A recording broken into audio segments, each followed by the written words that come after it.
നമ്മുടെ കുഞ്ഞുങ്ങളുടെ ചേലുള്ള ചിരിയോളം അഴകുള്ളൊരു വസന്തം വേറെയില്ല. അത്ര മനോഹരമാണ് നമ്മുടെ കുഞ്ഞുങ്ങൾ.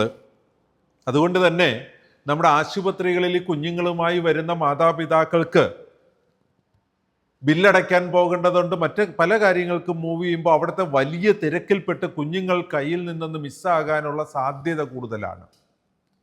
കുഞ്ഞുങ്ങളെ തട്ടിക്കൊണ്ടുപോവുകയും മിസ്യൂസ് ചെയ്യുകയും ചെയ്യപ്പെടുന്ന സാഹചര്യങ്ങൾ നമ്മുടെ ആശുപത്രികളിൽ നിന്ന് പോലും റിപ്പോർട്ട് ചെയ്യപ്പെടുന്നുണ്ട്. അതുകൊണ്ട് തന്നെ അത്തരത്തിലുള്ള കാര്യങ്ങൾ സംഭവിക്കാതിരിക്കാനായിട്ട് നമുക്ക് CCTV ഇൻസ്റ്റാൾ ചെയ്യാൻ പറ്റണം. ആവശ്യത്തിനുള്ള സെക്യൂരിറ്റി പ്രൊവൈഡ് ചെയ്യാൻ കഴിയണം. നമുക്ക് അത്തരത്തിലൊരു കാര്യം സംഭവിച്ചാൽ എത്ര ക്വിക്കായിട്ട് റെസ്പോൺസ് ചെയ്യാൻ പറ്റും, അതിനെ പ്രിവെൻറ്റ് ചെയ്യാൻ പറ്റും എന്നതിന് നമുക്ക് എക്സസൈസുകളുണ്ട്, മോക്ക് ഡ്രിൽസ് ഉണ്ടാവണം. അത്തരത്തിലുള്ള മോക്ക് ഡ്രിൽസ് വെച്ചിട്ട് നമുക്ക് ഈ ഒരു അവയർനെസ് നമ്മുടെ സ്റ്റാഫിൽ ബിൽഡ് ചെയ്യാൻ പറ്റണം. എന്താണ് ചെയ്യേണ്ടത്? ഒരു ചൈൽഡ് അബ്യൂസ് ഉണ്ടായി എന്ന് അറിയുന്ന നിമിഷം, നമ്മുടെ കോഡ് പിങ്ക് അലർട്ട് വരുന്ന നിമിഷം എത്രമാത്രം പെട്ടെന്ന് നമുക്ക് ആ ഒരു ആക്ഷൻ പ്ലാൻ എക്സിക്യൂട്ട് ചെയ്യാൻ കഴിയുമെന്നത് പ്രാക്ടീസ്ഡ് ആയിരിക്കണം.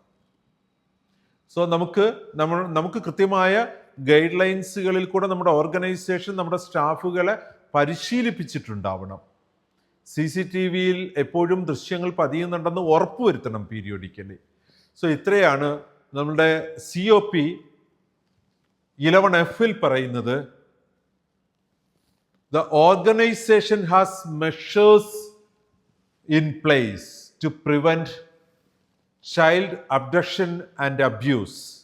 കുഞ്ഞുങ്ങളെ തട്ടിക്കൊണ്ടുപോവുകയോ കുഞ്ഞുങ്ങളെ മറ്റേ രീതിയിൽ ഉപദ്രവിക്കുകയോ ഒക്കെ ചെയ്യുന്ന സംവിധാനങ്ങൾ പ്രിവെൻറ്റ് ചെയ്യാനുള്ള സംവിധാനം നമുക്കുണ്ടാവണം.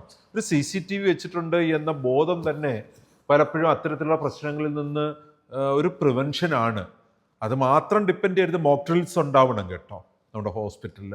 So COP 11F